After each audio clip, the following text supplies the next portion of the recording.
Assalamualaikum hürmetli abundaşlarımız. Daretal hududundamız. Satuda 5 xanalı kvartiramız var. Yol üstündeki dom mu, arkasındaki dom diye tutaşsa. Mesele vapşe zor.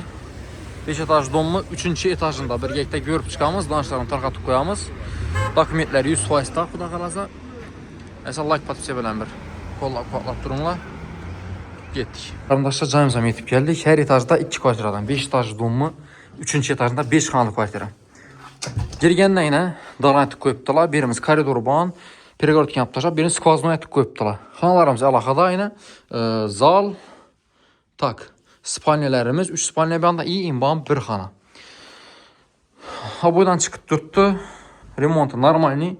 Televizorumuz bayına, bir də kondisioner, 2 kondisioner bacayımızda.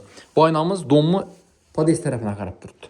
Ərimelləri taxtapol boğan, prixoş zonlarımız yenə bir boğan. Rakyonamız var. Başta jörnüylə göstərib ötəli ki, arana ötəmiz branketdən. Eşki, akva, sanucilimiz. Şimdi kırgoy plastik bağın. Podzolta svet. Unitazlarımız sastenç normalni. Vannamız plasmas vannalar koyulan. Yaxşı yuvub nətibərsə taptaza boladı. Su svet qazdan muamma yox. Bəndə kuxnya. Kuxnyamızda kuxni mebellərimiz var. Mokelə. Stiralni maşinka var. Gifes firmanı. Plitəsi, qaz plitəsi iş yaptırdı. İndi bunlara mənimcəm qarşı gerək. Duh kamerni xalacilnikimizdən var. İş yaptırdı bunu.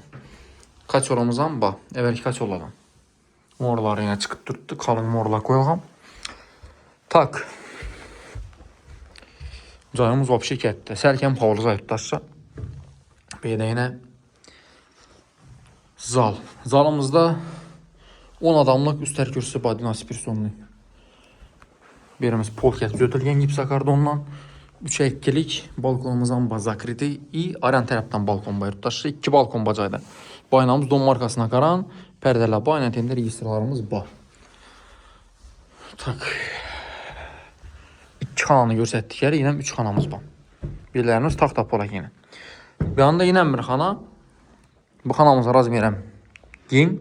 Jitka boy boğan yine. Birden balkon bayır taşça karanla. Bir andaki balkonumuz открытый balkon. Çuqun batarayken belək. Eşiklə MDF eşikənməsi. Bir anda yine bir spalne. Aynası pades tərəbə qaran. Birimiz üçün xapyor boğanakən. Registrimiz var birdən. Plus bir yine üçün bir garderob desəkən boladı. Sklad desəkən boladı birini. Qoşumca bir mini kiçkinə xanaçəsi var ekan. Birimizdən spalne. Spalnemiz jitka boydan çıxqan. Pamoy milxapyormuş jitka boy ekan bağım. Şunu yürəkçələ taşlanıb işlənген. Xalası azla özgərtirib ərəslə. Baynamızam domu arkasına qaran. Mebellə qaladı. Bir də minə kondisioner bağ. 2 kondisionerimizəm Artel firmanı. İş yaptırdı 100%. Trimola bağ, şkafla bağ. Tak yurttaşlar cayını gördüğünüzdə şəhərin vapşi en kaynap duran en zor yeri.